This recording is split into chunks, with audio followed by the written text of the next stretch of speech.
Good morning, Ayin Beis, Volume 3. We are on page, close to the bottom of page 1425. Good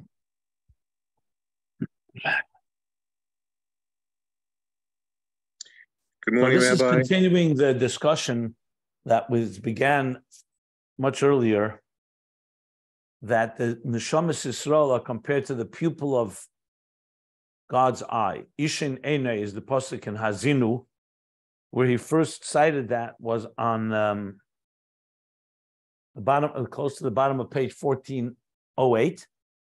And the context, I should have mentioned, I'll mention now, is remember, all the way in the beginning, when he first began discussing Torah on page 1350,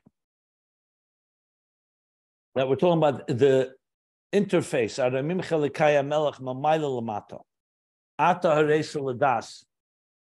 which is Torah, not via Daita Hayim, which is more Mamata Lamaila, as explained earlier in volume 2. So when he began discussing how Torah impacts the Torah draws down the divine into existence, the transcendent divine. So he began on page 1352. He said, "V'nidali levayda inyan." We'll understand the inyan with what about the inyan of Hariyah, based on a mimer of the Alter Rebbe ve'neinu me'iris kishemesh u'kiyireach. So he explains it all with the vision of the eye, with eyesight, and that became a very prominent example that has really been the undercurrent of the themes going from there, 1352, through all these pages. And it will continue to go almost to the end of the Hemshech. It's going to keep coming back to it. So I just want to make sure that that's emphasized here. And Eirariyah, to understand that, he compared it to two other types of light, moonlight and the luminous stone. Three types of Eir Makabel. All of them need something else in order for them to be able to illuminate. But they're very different as well. But the real operative, the most important example is Eirariyah, eyesight. And in eyesight itself, he's been explaining two levels.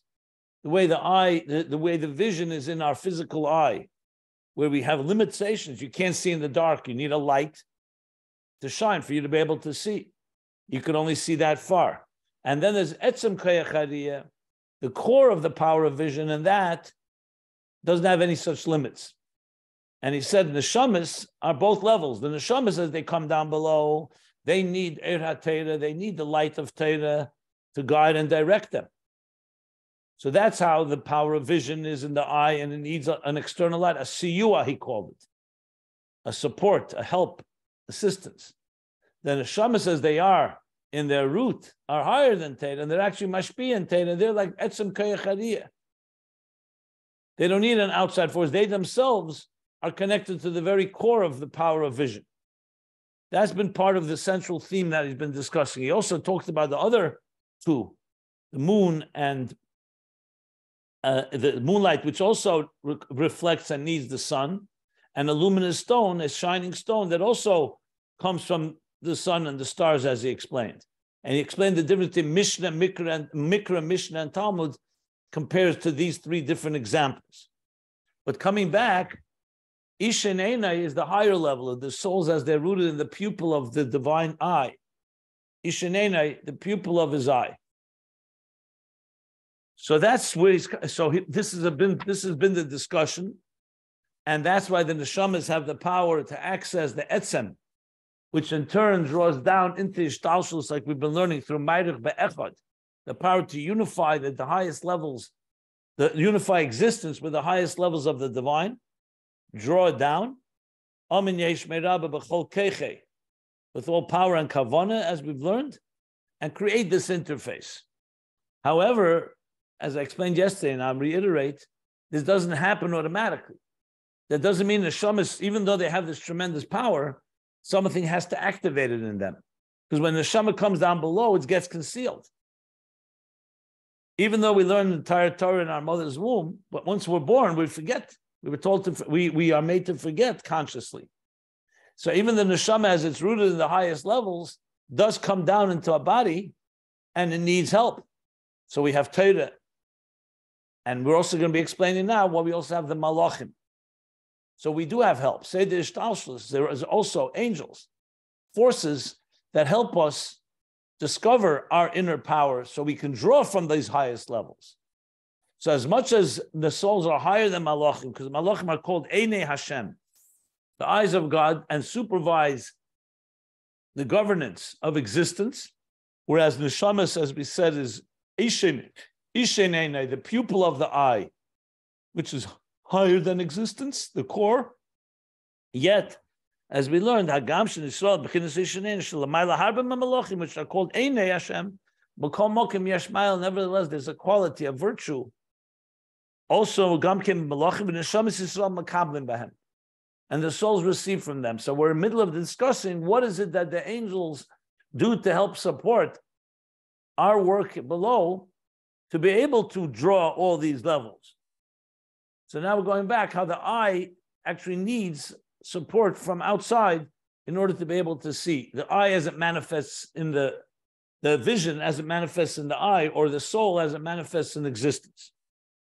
So he began by explaining the base of the pasuk, Haben Yaakov Ephraim, is my child precious to me, dear? And that's why that Meya he could refer to as the innards, because of it's my innards, that's why I have compassion over him. So now we're understanding what is Meya, the Kirbayim, like he said, which in the physical term is translated as the intestines, the innards, the stomach. So he's explaining that in Ruchnius, this refers to Malachim. Malachim refer to Me'ai, the Kirbi.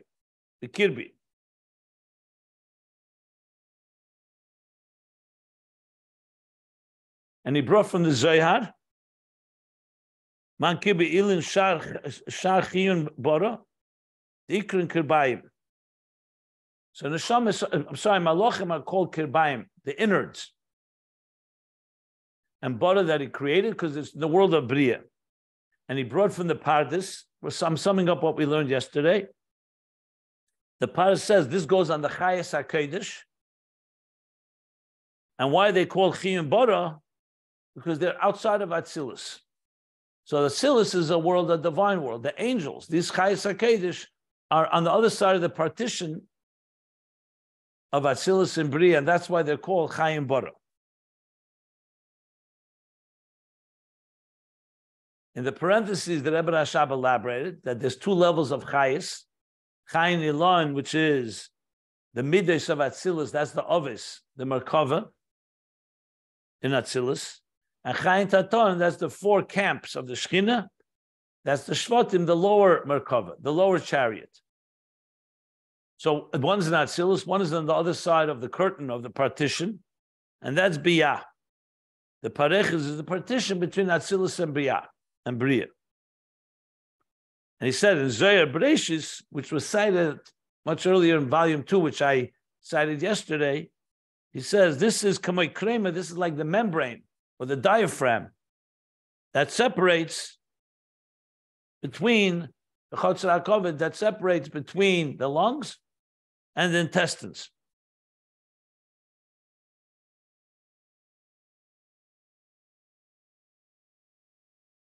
And the Rakia and the Pas is the partition between them. And yes, I remember I wondered what Mem Tas was, Tem Tov, is Mayim Tachtenim. Because that Rakia, that partition separates between the higher waters and the lower waters. Or you could say Mem Tas Tov is Merkofta Tata. I was thinking maybe it's Merkofta Tata, because he said there was Merkove law and Merkofta Tata. When the Zeri does talk about Mayim Tachtenim, so you could say both. Actually, when I think about it, I think he means Markafta Tata. The Maimer, V'noshe Begay, is actually a Maimer Veschanan from the Samach Tzedek that he refers to. The Neda Tere Veschanan, he talks about this more at length. That's where I saw this, the details. So bottom line is that the angels refer to the innards, and they're on this side of the parsa, like the diaphragm that separates between the organs, the lungs and the intestines, and that's what they're called, the intestines,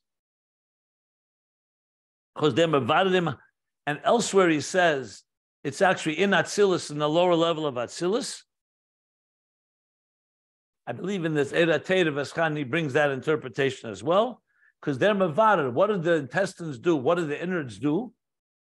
They separate the nutrients from the waste. They process the food. We'll soon learn what that means in Ruchnius, what the angels do and why they're so necessary and what they do for neshamas. So they process.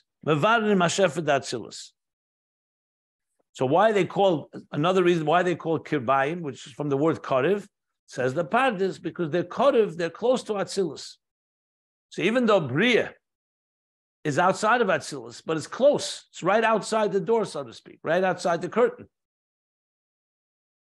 And the Rebbe Rashab explains, because Bria is connected with, close to and connects him with Atzilus, like the Yud and the Hey of Bina, which dwells, which dominates, and that's in Bria, is connected to the Yud of Chachma of Atzilus.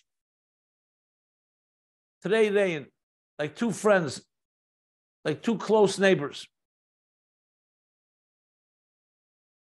And he brings from the Migdash Melech and the Ramaz that says that when we talk about Umisham Yepored, that after there was one river, Nar Yotzim Eden, a river left Eden, and then Misham Yepored into four rivers, Yepored is from the word Pirud, that separation happens primarily in Yetzirah, but not Bebria. Because in Bria, Bina is closer to Chochmah, and therefore the Pirud actually happens in the world of Yetzirah. So what do we see from this? That the Chayes HaKedesh, or what he called Chayin Eloin, Chayin Tatoin rather, Chayin Bora. On one hand, they're outside of Atzilus, but they're close to Atzilus. And yet Bria is still outside of Atzilus. And that's why there radiates Bina, not Chochmah. However, in a concealed way, within the Bina, there's Chochmah. That's where we stopped. So he's established that the level, and we see from the Pasuk, Yaakov Li'Ephraim, Haben Yaakov Li'Ephraim, is referring to Neshamas, to my child, but they need the support of the Mayim, which is like the innards, the intestines, and so on of the Malachim. And now we're going to understand what that means in Ruchnius. Because it sounds odd to compare angels to the innards, to the stomach, to the intestines. But he's going to explain what that means by Ruchnius now. So I'm going to continue learning by Inyan, who, the line that begins at Chachma Bebina, close to 10 lines from the bottom of page 1425. The pages can be found at ayinbeis.com. So he goes like this now. Inyan, who, the Inyan is K'meshakasa b'mokemachar, like it says elsewhere, Shekol Briyas Elmas El Yenim, that all the creation of all the higher worlds, Ve'echolas El Yenim, and the higher chambers of Biyah. So Elmas, in this case, he's using Elmas would be the worlds of Atzilus and higher, and Heicholis El Yenim, and the supernal, the higher chambers, because Heichel is sometimes called a place where the divine resides, like a dwelling place, a Heichel, a domain, a chamber. So it says elsewhere that these, the Elmas Al Yenim and the Heicholis Al Yenim, who bedugmas Tzir Adam, that all of it was created similar, like a template of the shape and structure, I should say, of the human being. So when we look at a human being and you see a head, a body, legs, and all the details that we're going to learn about, you can apply that to the entire cosmos, that all of existence and all the worlds and all the chambers all are structured the same way. And now he's going to explain. So there are different parts of the human body, the human being, and indeed, he doesn't say it here, but indeed, the human being was created b'tzelem Elokim, b'tzalmenu k'dmusenu. So that means we are created in the image of something above. So the El Misalyenim is all in the image of the human.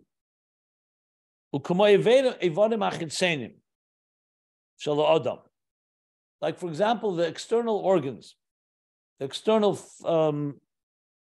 evarim, external limb organs of the person. Yadayim v'raglayim. Why do you say chitzenim? Because, for example, the heart and the brain are called evarim pnimim. They're internal. Let me say internal matters. They're within.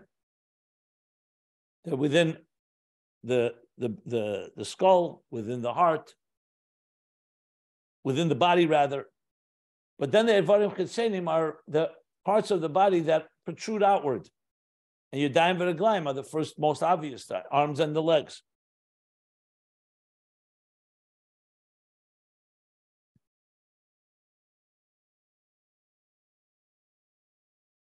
So he's going to explain what they are, but first in the parentheses, he elaborates a bit.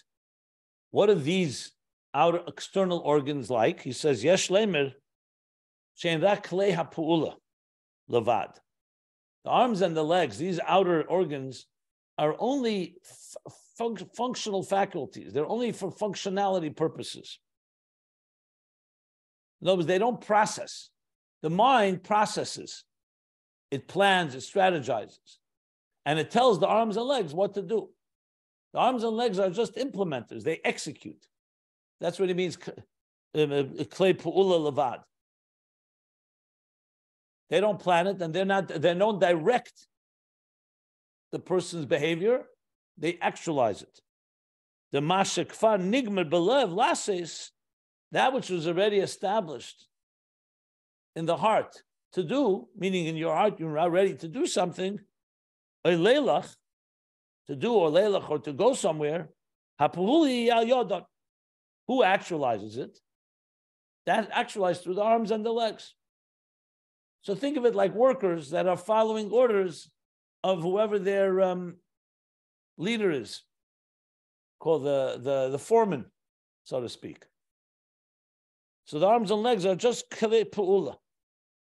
Avaloisha behem nasa etzem hadover. Not that in these faculties, it creates the very essence or they're just actualizing something that was already established before the arms and legs come into play. Why is this important to focus on? We'll soon see. Maybe that's why it's called evarim chitzenim. They're not just outside, we can see them. Their role is just actualization, just execution. We'll see as he goes on. Maybe we'll understand why he comes to add this yesh lemer. Okay, so that's in the human being. What is it, Lamaila? Where do we find in the Tzir Adam Lamaila? We said the Elam Esalyenim in the higher worlds, on in the cosmic levels, a similar concept. He says, Cain, yesh malachim, so too there are angels. Remember, angels are like shluchim. Shluchi derachmona. They're God's agents. They're agents that carry the divine messages. So they're not, we have to get rid of the childish image of white-winged elves floating around, that these are generally messengers of God, but they're spiritual messengers. So when it says by Yishlach, God sent an angel or angels to Avram Avinu, so they may have manifested as human beings, but essentially it's a messenger from God, and that's what a malach's role is. Malach comes from the word shliach. That's why Rashi writes in by Yishlach malachim, two opinions, malachim mamish, which means malachim that came from heaven, divine angels, celestial angels, or malachim as messengers, human messengers. But even a malach can come manifest like the three malachim that came to Avram. They looked like nomads, like Arabs, but they were malachim. So malachim are essentially spiritual messengers, ambassadors, if you wish. So he says, so too there are malachim shenikroim hanikroim yidei odam. There are malachim that are called yidei odam, the hands of man. In other words, they're compared to arms. So God chooses these malachim to implement, to execute like the arms of a man. V'yesh malachim, and there are angels that are called b'chinas raglayim, that we call them raglayim, or kumoi, like it says, raglayim regel yeshara. That the legs of these angels are regel yeshara, or a straight leg. Ukmay ragli hachayis. It says ragli hachayis keneged kulam. That the legs of the chayis, which is again the angels called chayis, you see the word ragli, because there are angels that are the level of regal. So far he said that there's angels level of yadayim and raglayim. Of course, this doesn't mean physical, it's just metaphorical, but it's a symbol that we can relate to. So just as a human being has faculties and different resources, and we use our different organs to express it, like arms and legs, so too, Lamaila, that's how it works. Remember before we said Malachim are called Einayim, eyes. That's yet another organ. We'll see whether he gets back to that. Okay. Vehaim, and what is the role of these Malachim? Why are we referring to them as arms and legs? Heim chitzenius ha'elamus. They are part of, and they govern, and they're mamshech, the ashpa, the level of chitzenius ha'elamus, the outer worlds. And that's why he probably brought the parentheses. In other words, they're not part of the design, the plan, the strategy. They're implementers. It's just like when you have in a team, you're building a house, so you have the architect, you have the contractors, you have the different planners, and then you have the actual builders. Their job is to implement, the bricklayers, so to speak. So that's what he's talking about here. That in Chetzenius Elmis, you need someone to lay the bricks. So the Malachim were created to be the execution should be implemented through them. The execution of Chetzenius, of ruling Chetzenius Elmis. And they're called the Nikraim Bnei. Okay, sometimes Alikim Bnei Elim. So there's expression Bnei Elim, that's what they're called, this level of angels.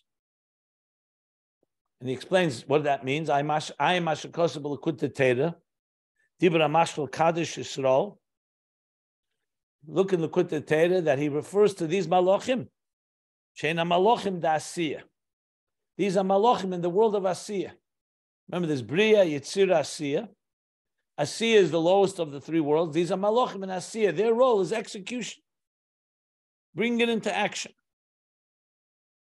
Ukameshakosaba Priyatz Chaim. B'kavonos hovel Hashem b'nei Elim. So that's b'nei Elim. So in Priyatz Chaim, in the kavona, on this tefillah, on this pasuk, that's what he says, that these are malachim of Asiya. V'yesh leimer, the Rebbe Rashab explains, you can say, shehem malachim shem rak shluchi hashefa levad. These are angels that they are only carriers of the flow. They're shluchi shefa. It's like a messenger that you send a gift to somebody with. So shefa is ashpa, a flow. You want to send it to someone, you want them, so they're like delivery. They're delivery men, so to speak. Shluchi shefa, they deliver. They deliver the package. Ukamoy memeget tfuy shemesh.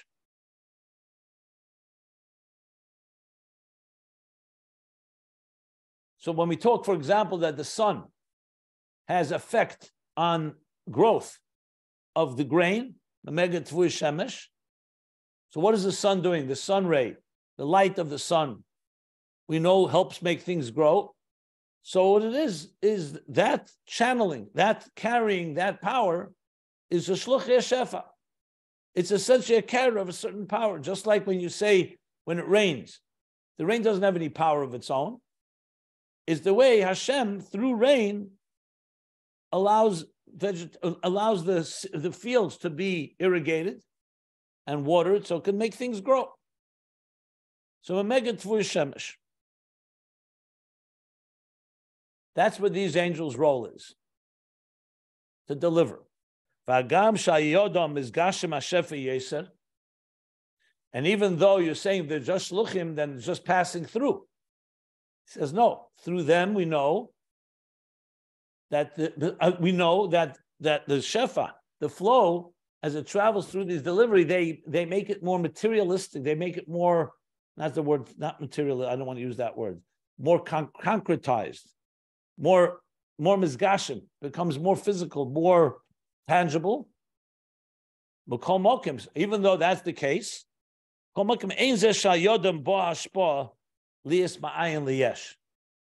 nevertheless, it's true that by traveling through these delivery, they definitely congeal and solidify and concretize, and more the hashpah that should become more defined. Like we learned earlier, if you remember about the mazel, something similar. Nevertheless, that does not have the ability. They don't have the ability to create something from nothing. In other words, they're not creating. What they're doing is taking. It's like a delivery person who's delivering something to you, but also making it more accessible to you. But he's not creating it. He's just carrying. As he carries and delivers, he's also adding an element. It's almost like when a teacher teaches with an example. So the example makes the idea more concrete, but the example does not create the idea. It's just a channeler that helps bring the hashpah downward. So the point is that these are malachim that are really carriers. They're carriers. They deliver. Even though they have some impact on what they're delivering. That's what he just said in this parenthesis. So it's malachim of Asiya, he added. Bnei Elim, yeah. So that's one level of angels, the arms and legs that carry and deliver. And that may explain why he said the first Yesh Shleimer, because he wanted to point out just Pa'ula, there's no, they don't process.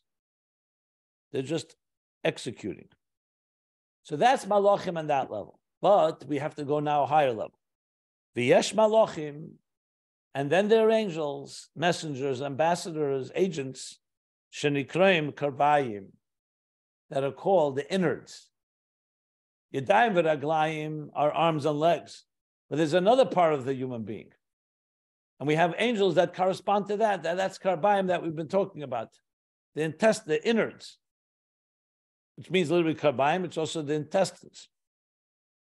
Shehem b'bchinas primius. They are not obvious. Like the arms and legs are ivarim chetzenim, they protrude outside the body. Within the body, we have a bunch of also organs. This is already primius. They're more internal. They're not as internal, for example, as the mind and the heart, but they're still internal. They're within. So what are they referring to? So the Rebbe Rashab continues. He says, Shebehem, parentheses, the bottom of the page, turning the page to 1426. Shebehem ba hashpa ma'ayin liyesh. They are more than just carriers and deliverers from one state to a more defined state. They are actually carriers. Through them, they bring the hashpa ma'ayin liyesh. Al yedeha pasha shalehem. They're bringing something from a more pure divine state to a yesh state, to a state of being, creation. Through the parsa that's above them. Remember the parsa, the partition between Atzilus and Biyah. So the angels that are arms and legs, that's already after you have the partition in Bria, Yitzira, and Asiya. They bring it into the world of Asiya all the way to down below. But these angels are of a higher level. They're bringing something from Ruchni to Gashmi, let's call it from Ayin to Yesh, from a state of non-existence to existence. Through the parsa that's above them, through the partition that's above these angels, like we said before, the diaphragm that separates between the karbayim, the intestines, and the lungs. Yeah, the same Maimon that he referred to before, the Maimon Eira Teda Veskana, that's what he says there. Additionally, another thing that these malachim do, the gam shebehem is chalak hashefa.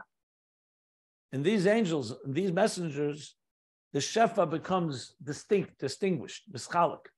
So you could have a general flow that's more united in Atzilus, and these malachim actually break it down, so to speak. The shefa should be more commensurate to the recipients. So it's two things. they bring it from the divine state of Ayin Atzilus to Biyah, to something that becomes a Yesh, and two, that they begin to, and they create the structure of it, or they begin breaking it down. Similar to what intestines do. You take food and it has to be broken down. We'll soon learn about that more. And they're called, not Bnei Elim, they're called V'heim Nikroim Bnei Elikim, the children of Elikim. So it's another name. The first was Bnei Elim, now we're called Bnei Elikim. Okay. Let me stop if anybody wants to ask anything, and then I'll continue. Very interesting discussion here on the different levels of angels. Any questions?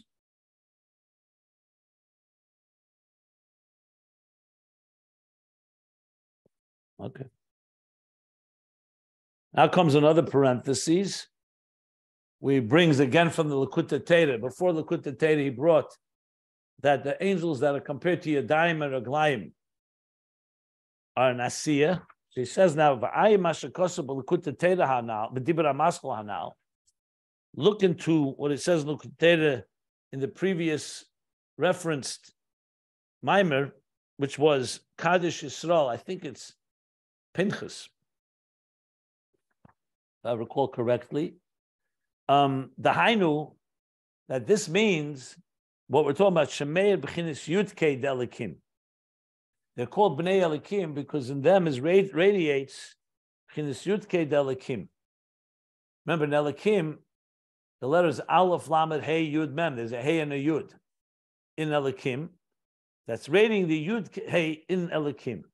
Remember, we said before that Bina and Atzilus and Bina is Yudkei. So even though Bina is already outside of Atzilus, but it's close to Atzilus, and they join because the Yud K, like he said, Tzreidein, they're like two friends, two neighbors. So this we're talking Bnei Elikim radiates the Yud K. Remember, in Elim there's no Hey. Aleph Lamed Yud Mem. Here there's Elikim, there's a Hey. And he explains there in the Likutei Torah that this is the level of speech that reveals Chachma and Bina. Yu'in Sham, delve into what it says there. It's telling us to look there. Okay. So now we're talking about Dibur, that this is the level of Dibur, of speech, that expresses and reveals what's in Chachma and Bina, which there would be concealed. You know, it's Chachma and Bina most likely is Yud and Hey. And Elikim is revealing what is in the Yud and the Hey. The Yud K of Elikim. So Elikim usually refers to Malchus. That's the level. I'm going to look up the Likutei Torah, but that's what he's saying. V'yesh leimer. Rebbe Rashab is explaining. The B'chachma is Bariru. Okay, let me explain. It says in Zohar, there's a statement brought many times, that Chachma is the one that clarifies things. Chachma is Bariru. Birur happens in Chachma. Chachma has the power, because of its clarity, to clarify, to mivara things. And that's what he's saying, Chachma and Bina here. That says Chachma and Bina is the Birur, and the Bnei Elikim are Megala, that Birur, which is clarifying or separating. Remember, we said filtering. I used the word filtering yesterday.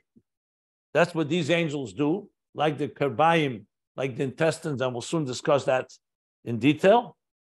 So that's why, that's what he's saying. That's the Yesh Leimer that he says. Gam Yesh Leimer could also say, that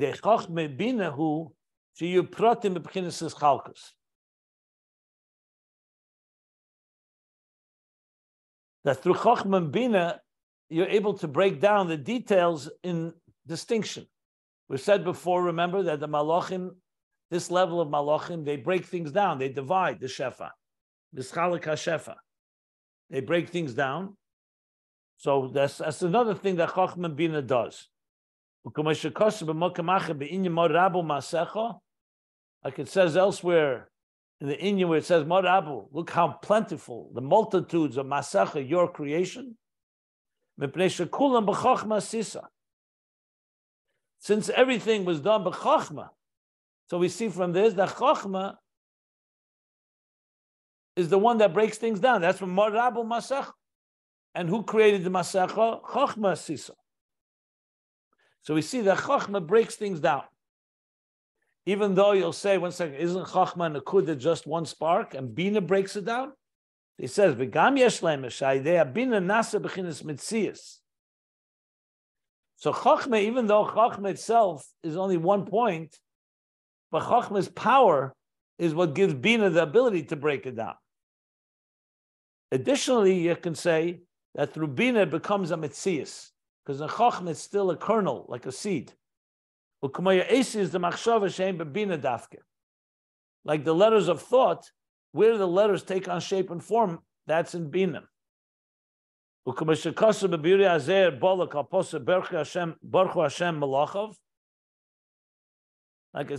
Azer from the Mitla Rebbe probably, on the Pasuk Baruch Hashem Malachov, the Malachim, therefore they're the level of Dibur. Okay, the level of Dibur which reveals what's in Chachma and Bina. He said a few things. So Chachma clarifies, Chachma and Bina break down to details.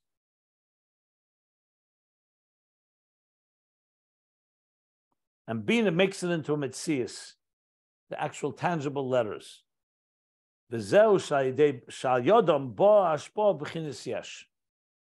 that's the meaning, what we said before, that the Malachim bring the Ayin into a Yesh.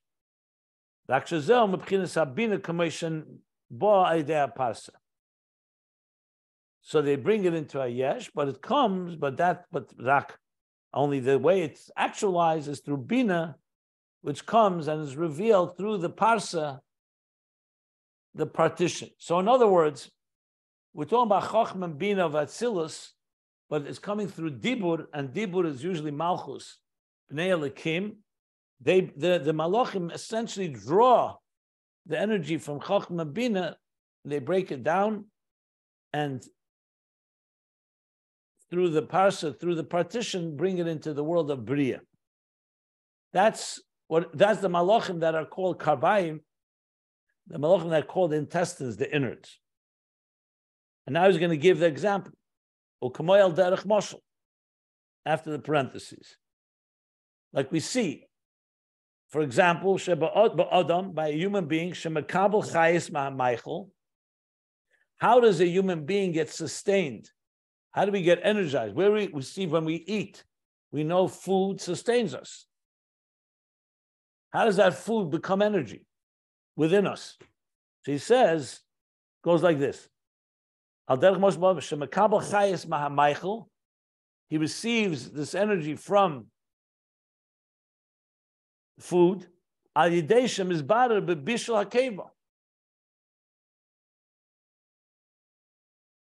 Through it being processed, bishul literally means like cooked, but processed within the intestine. Sheyetzap selis lechutz, where the waste is expelled.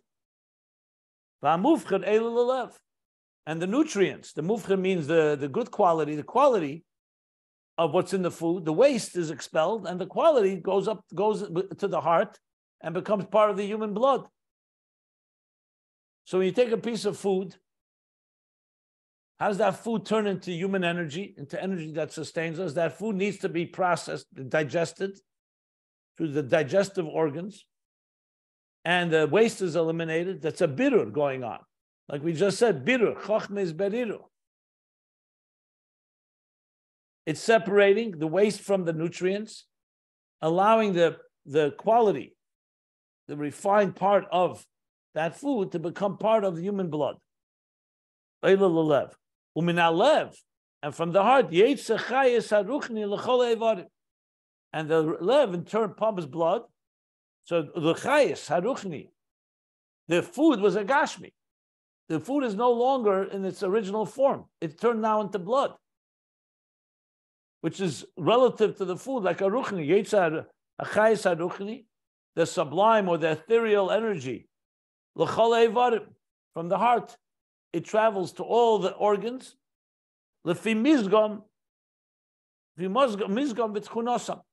Each organ according to its personality and its makeup. Ve'evarim chitzenim, both in the outer organs, ve'evarim pnimim, and internal organs. So in other words, it's not just sustaining a part of the human being. All of us, meaning every part of us, are both external and internal organs are all being fed and sustained through the blood that's produced from the food. But the only way to do that is the processing of the digestive system that breaks down the food and separates and eliminates the waste and allows the nutrients to become absorbed. Sharigama moyach, because also the mind, mekabel chayes ma'maych. It's not just the lower organs, also the mind receives sustenance, energy from the food that you ate. The Gemara says, I think Rava says, one of the Tanoim said that until I didn't eat the food of the basa, the meat of an ox, sheir, the Torah is a sheir, my mind was not clear. That's what it says there.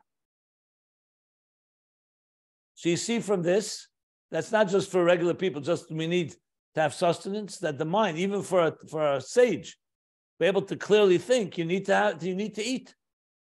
Food energizes every part of the person, even the most superior of all organs, the mind itself, the most refined of all organs.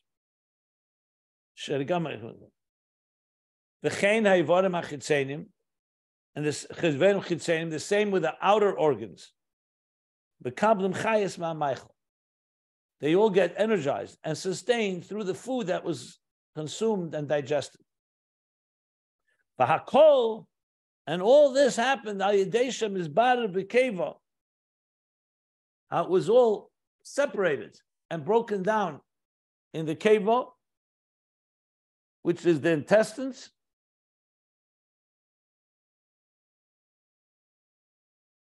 Yeah. Just 1 second. Let's see how they translate this. In the stomach, keva is actually the stomach, but it's referring to the stomach and the whole processing of the digestive system. Okay.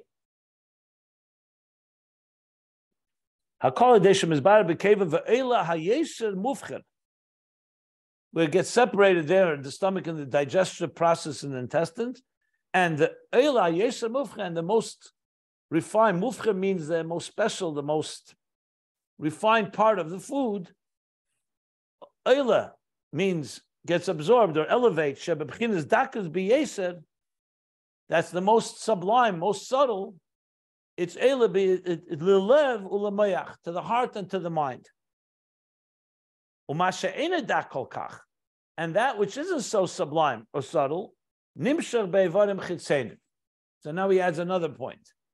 Besides expelling the waste, even the blood itself, the most refined part, goes to the more sublime organs, like the mind, the heart, and the mind. And that which isn't so refined goes to the outer organs. This is interesting whether this is also scientific. Is that true? I mean, I assume so because these more subtle organs like the mind and the heart need a more sublime level of energy based on their, like he said, mizgam v'tchunosam. Each part of the body is sustained in different ways. But it'd be interesting to know medically how we understand. Is there a different type of, I guess,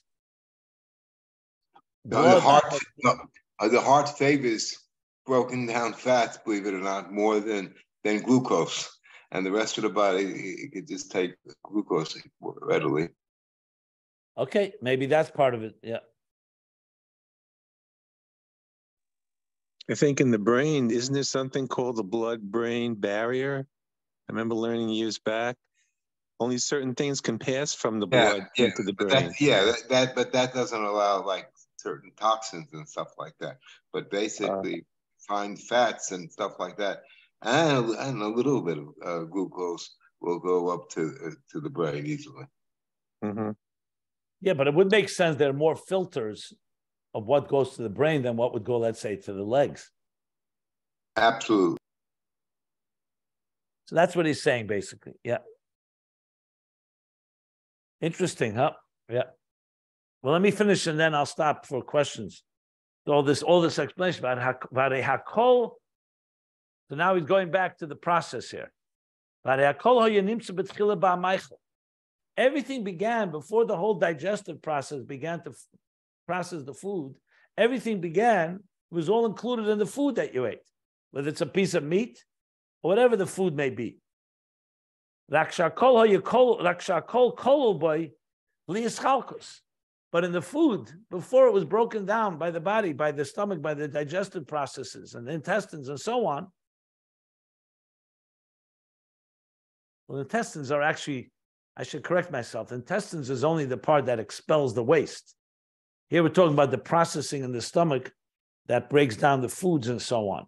What are the parts inside the body that actually break down the food? What are the digestive organs called?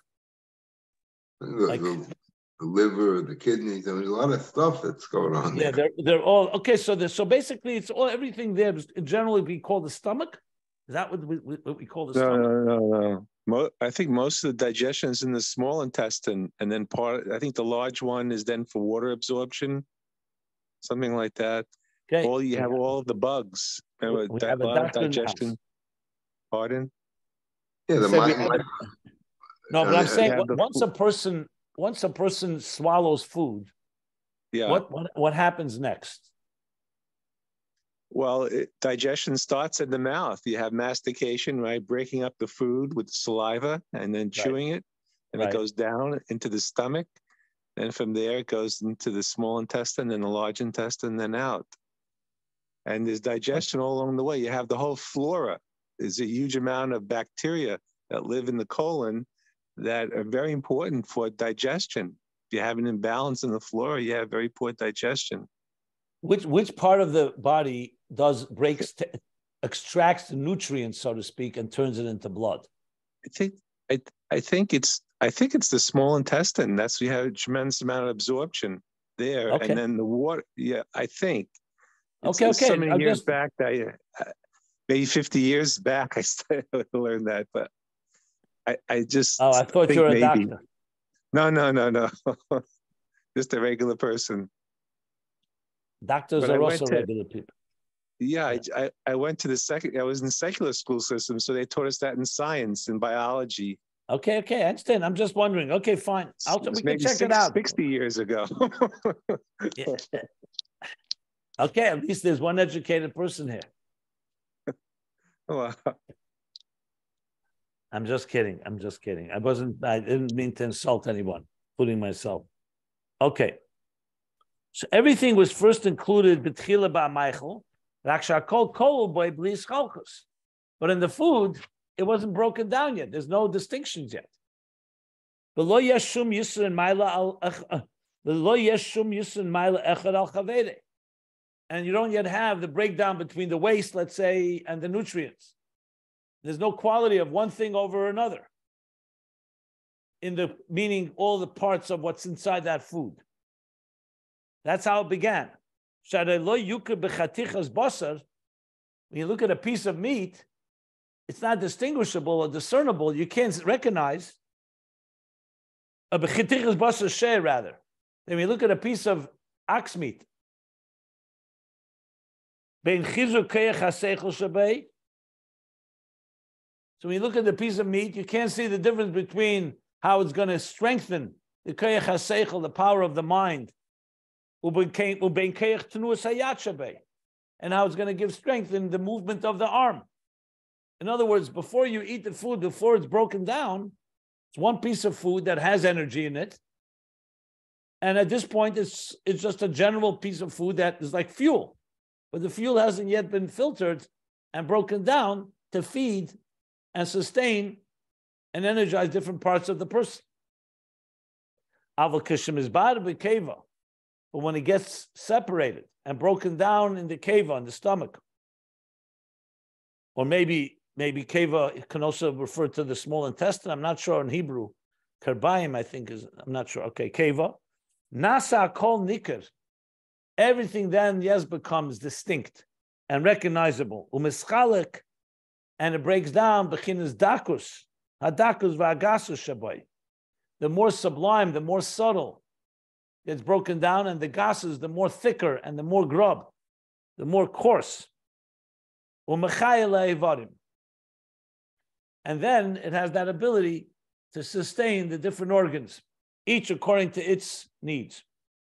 That's what happens. So when you look at a piece of meat, I mean, very simple, you're not going to be able to distinguish what's a nutrient, what's not, what's waste. But the process within the digestive system of the human being breaks it all down and directs everything into the right place, the more subtle, the more sublime, the more coarse, etc., etc. This is all a long example to explain how it works above. Remember, we said that Sir Adam, that above is like structured like the human being. So same thing, Yuvan Lamaila. From Shachas Chayas Alakus, that's a transmission of the divine energy. Shubchinis Ein Sof Mamish, on its own, it's Mamish Ein Sof. It's infinite. It's seamless. It doesn't have shapes and form, doesn't have breakdown. Atzilus Shubchinis Ein Sof Legabe Biyah. Even though we're talking here about Atzilus, but compared to Biyah, Atzilus is called Ein Sof. Who Bchinis Ayin Mamish. It's Mamish Ayin because it's all Elokus there. In other words, there's no yesh. There's no tangible yesh yet. There's no independent consciousness, if you wish. It's all part of the divine consciousness. So he says like this, and that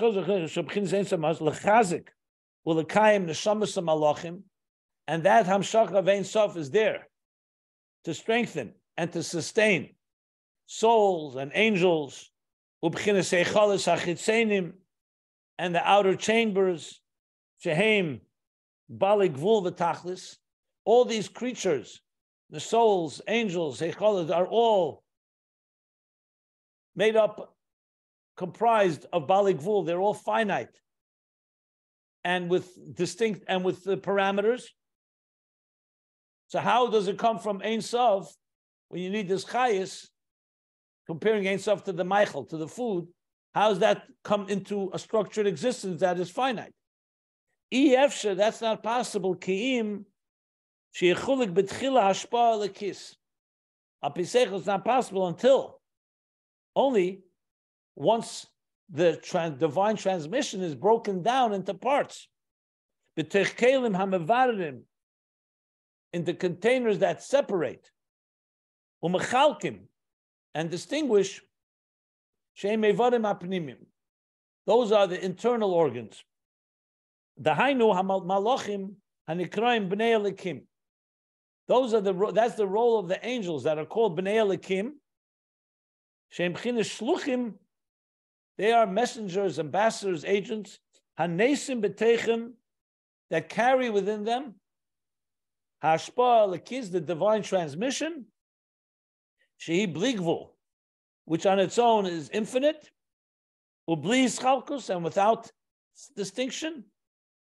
Without distinction of different levels.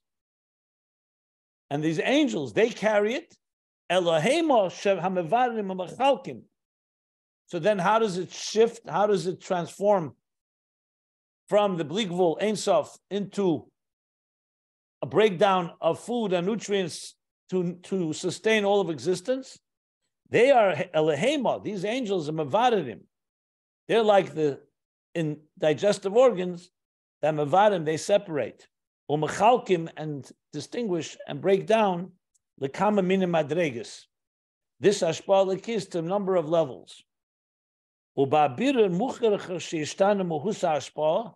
in this process of separating and clarifying, you have to say that you must cause a change in the very personality of the hashpah,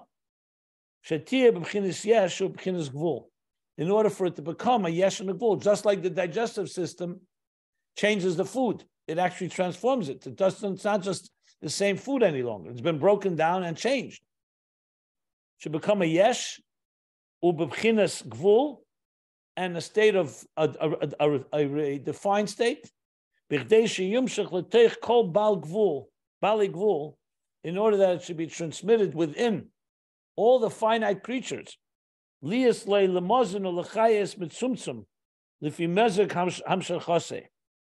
That this divine energy should serve as a sustenance, as food, to energize in a diminished way each creature according to the personality. Mezeg is like the right combination and personality of this hamshacha, of this transmission. And this is what happens through the angels, shenikroim karbayim, that are called the innards, b'koyach b'chinas aparsa, with the power of the parsa, which is like the partition that also helps process that the energy in Atzilus should become far more defined and more congealed in a way that it can go into Biyah.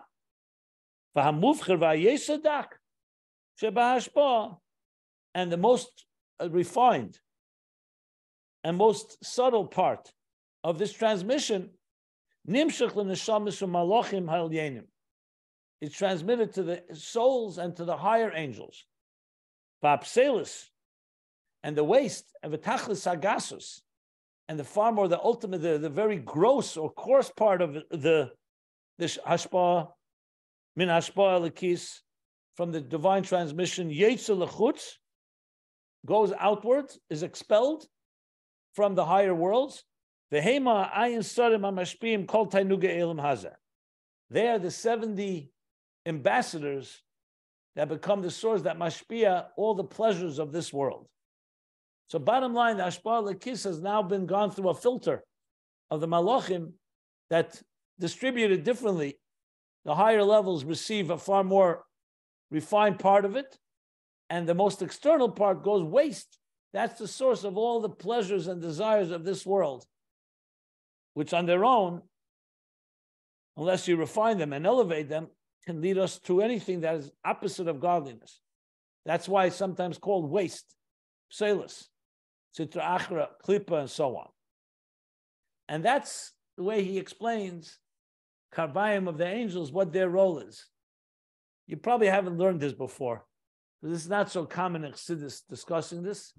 The Maimon Vanesha Begay from the Tzemach Tzedek does talk about it, but here the Rebbe Rashab elaborates, explaining the role of angels in the process of Hashpah, creating this world, literally paralleling, mirroring the digestive process of how food becomes nutrients and energizes and sustains the human being. Okay. I'm going to stop here by this end of this paragraph and stop if anybody wants to ask anything. Interesting piece, right? Rabbi Jacobson, this seems so fundamental to the understanding of Shtalshalus. Why would the Rebbe wait 1,425 pages to bring this in? As you said yourself, I don't think it was ever mentioned before. And it seems like such a critical aspect to understand really the process of Shtalshalus and Tzimtzum. Why? I mean, it changes my whole perspective of what the Hashpah in the Shtalshalus. Why would it be so long than coming to the fore? I can't answer that question. I can only say is I don't know if you can measure. You can really start understanding what came first, what came next in Ayin Beis. In volume 2, there are 30, 40 pages at least dedicated to the parsois, which is the partitions that allow for this to happen. So it's not like he hasn't discussed this before. He hasn't discussed it in the context of angels and like the digestive system. The only thing I could say is this, that Ayin Beis in general goes mamayla lamato. The beginning of Ayin Beis talks very, very high spiritual levels before the Tzimtzum, 10 hidden spheres, the whole structure. So it's very organized, Ayin Beis. It's later that Ayin Beis starts getting involved more with the Tzimtzum and what happens after the Tzimtzum. So if you want to really map it out, Ayin Beis begins with almost like from the top and works its way down. So it makes sense that when you're talking here about how the pseil is the waste and how it comes down into more crass levels from more sublime levels, it works here because this is, in volume 3 especially, we started talking about Einoid, the darkest. He didn't talk about darkness a lot in volume 1. Volume 2, he starts talking about the tzimtzum and transforming the tzimtzum. So it could be that that works the way the structure of Ayin Beis. But regardless, it's hard to really say because it's all one big puzzle. And once you learn it, you start seeing how everything fits into everything. So I can't really say for sure. But it wouldn't, if you learn Ayin Beis from the beginning, you'll see this wouldn't fit there. It doesn't belong anywhere there. There he's talking about the whole map of Ishtalshalos, of the spheres, of how Likus, of the immanent energy, of the transcendent energy. Here he's talking a lot more of how we connect the highest levels of divine with existence. And that's the way I would explain it. In that section that you were talking about with the 30 or 40 pages about the parsa, which I remember learning, there would have been appropriate to bring this. And you should know that there's an incredibly important role that the Malachim play in bringing down. You're asking a question, which is, so you could ask the same thing, why certain things in Tanya, the Alter Rebbe only brings in chapter 50. Why didn't he write it in chapter 2? Okay. I don't know. You can't, it's very difficult to answer that type of question because the Rabbeim had their vision of how they're presenting it. They knew what they're going to say. And not everything can be said all the time, that approach. So I can't really fully answer that question. To me, it makes total sense where it is. I don't have any. If you had a question like something's not understood there, why didn't he bring this to explain it? It's one thing. Just to bring it for the comprehensiveness, everything has its place, and it's time, Okay, so second question, if I could follow up. The Malachim, I always thought the highest level of the Malachim was the Seraphim, which is in Olam Abriya. That Mechoel, Gabriel, and Raphael were in Bria. So all of a sudden, am I not understanding it correctly? Isn't the Rebbe saying here that the Malachim are active in Atzilus? Well, didn't you just say that here? I didn't know that. This is also he referred to them as Bria. He referred to them as Bria here. He just said in one place it says that they're active in Atzilus, but he's really referring to Bria here after the Parsa. So it's a fair question. I don't know because he hasn't mentioned Srafim. He's talking about Chayes HaKodesh. So either he's going to explain more details about the angels and maybe refer to it. I can't right now. I'd rather wait to see if the Rebbe Rashab connects it with the other levels of angels.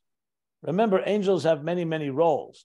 What he's talking about here is the role of how they carry the Ashpah from Atzilus into Biyah, which it says in the Maimarim that talks about them, call them Mayim, Karbayim, essentially the innards, the stomach and the digestive organs. That's how he's discussing it here. Remember, this is again not a encyclopedia Malachim. Ayin Beis has a purpose. He wants to explain what Malachim do for neshamas. And it's not a comprehensive picture of Malachim. To do that, I would suggest going to Sefer Al-Likutim and seeing other Maimarim. And this is a common thing. You're not going to find, like I said, not in Encyclopedia Malachim. There's other places. But maybe he'll refer to it, maybe he won't. And if not, at some point, we'll see. I mean, it's not a contradiction. Malachim have different roles. They're Malachim Srafim that play certain role. They're Malachim have different. Malach Mechol, for example, you don't usually hear of him as a digestive entity. You hear him as the person who's Melis Yesher and finds Chusim for Id. Malach Mechol is the one that always is the one that represents and is our so-called attorney above. Gabriel has a different role. So it's true, Malachim have different roles. He's talking now this particular function of Malachim. Remember, there are millions of Malachim. Okay, and my final question is when it says at the last line, Ayin Sarim. Right. Are these Sarim also Malachim, or is that a different kind of creation? Sorry. Ayin Sarim is a lower level of Malachim. Ayin Sarim is usually refers to what we call the Sar, let's say, like the Sar of Esav.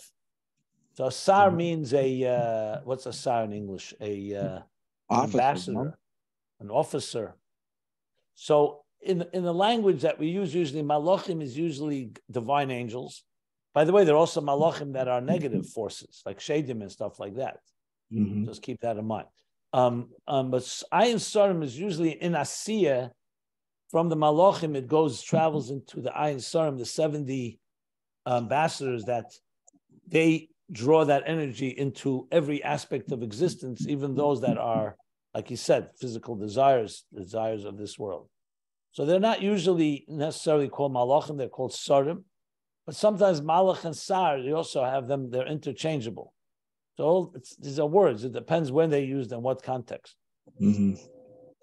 And generally, as you said, they relate to either angels or some spirituality in Asiya. Yeah, these Ayin Sarim. Yeah, the lowest levels of Asiya. We talked about it earlier. I have to remember where. We talked about the Ayin Sarim. I remember. Maybe I'll find it later. Okay. You remember about the grass, about Esav? Maybe it was in Basaligani. I may be confusing it with a different mimer. Okay. Any other questions? What about what's the mechanism that you compare the sulam that causes to have bad not directing our whole life to Hashem and to the waste in the physical body. I can understand more the waste, but I can't understand that the higher levels that make us have certain cravings that are not right, or even any cravings. Is he going to go into that later? Here he just sort of starts with the highest levels of Malachim and the lowest levels, not necessarily in that order, but Elohim versus without the Hay. And I just can't make a clean. Well, are you asking me what is the waste level? What is waste? What is waste? And he mentions it in spiritual ways, but I don't understand the whole process, how that comes out and makes us have bad cravings. Look, in this Maimer V'Neshav Begay is talking about the Baal Pa'er. Baal Pa'er was an Avodah Zarah where they actually worshipped human waste. Waste, can you imagine? Which is like very odd. So Chassidus explains, because what is waste really? Waste is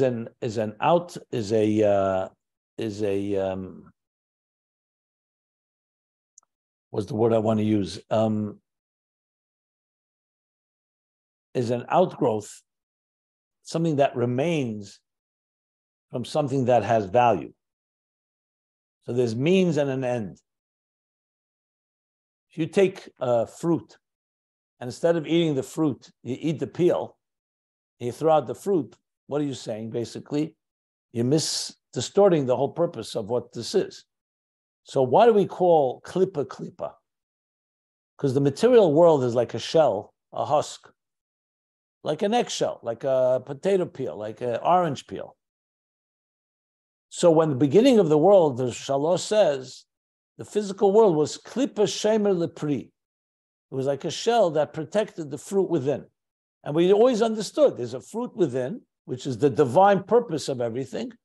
And the shell, the outer shell, is to protect it, is to watch over it. So what happened with Chet Sadas and the subsequent generations? We started worshiping the shell instead of the fruit. For example, when a person goes to work, and work is more important than serving God, the money you make, materialism was meant to be the reason God created gold, silver, copper, was to build a mishkan from it. But let's say you forget about the divine mishkan and now you're focusing on making money. that becomes an end in itself. That's when waste becomes the focus, when really it was only meant to be either to protect or to be something that is an extremity and external, not the kavanah. So the question is, how does it originate?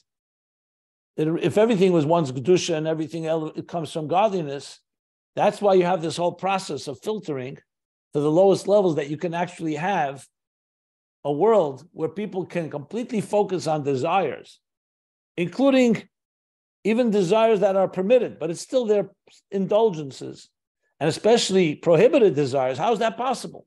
Einaid Muvade. Because God concealed his presence, the parsa, the tzimtzum, and the angels, and this process breaks it down, and we have to be wise and understand that everything in this world is just either that waste or to direct it towards what God wants us to direct it. If not, it's just waste. But you still can worship waste, and that's really what happens when you worship the peel instead of the fruit. That's somewhat the meaning behind this. Will he explain it? I don't know if he's going there. I don't know if that's what he wants to discuss. Here he's discussing the role of the angels in context of souls, but there are Maimarim that talk about this at length. As a matter of fact, I think at the end of volume 2, we spoke about it a bit, and I remember during COVID, there's a Maimir Mishpatim from the Eira Teira that he talks about this in terms of actually, there was then in the time of the Tzemach Tzedek, there was another pandemic that affected very terribly people's digestive organs. People were suffering with very serious nausea and diarrhea and so on. And the Tzemach Tzedek mentions it in a Maimer, and he compares it to Baal Pa'er, that when you worship this physical world, instead of understanding that all it is a keli, you worship the waste instead of the fruit, the nutrients. So that in turn, that's how he described that pandemic, just for the record. So I think typhus. What? Typhus, maybe. Typhus. I wasn't typhus. I think the time that someone said was the bubonic plague, maybe bubonic. Oh, that was earlier, I thought, but maybe that was maybe not. Maybe I'm wrong. The time at Tzemach Tzedek, there was a plague. I forgot what it was called. I don't think it was typhus. That was during the Rebbe Rashab. The time of Rabbi Akiva Eger, that time. But also, Rabbi Jacob said in the Gemara, it says that certain tzaddikim at the end, their tikkun is through their digestive system, and that's how they pass away. So this has a lot to do with it, you know. Now it makes perfect sense as to why Dafka the digestive system and nothing else. Okay. Perhaps, yeah. But right here, okay, so we'll stop here. End of the paragraph, page 1426.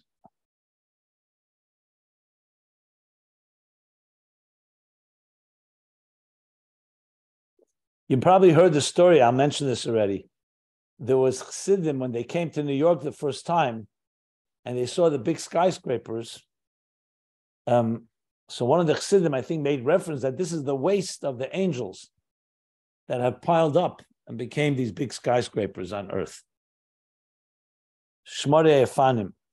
You ever hear that?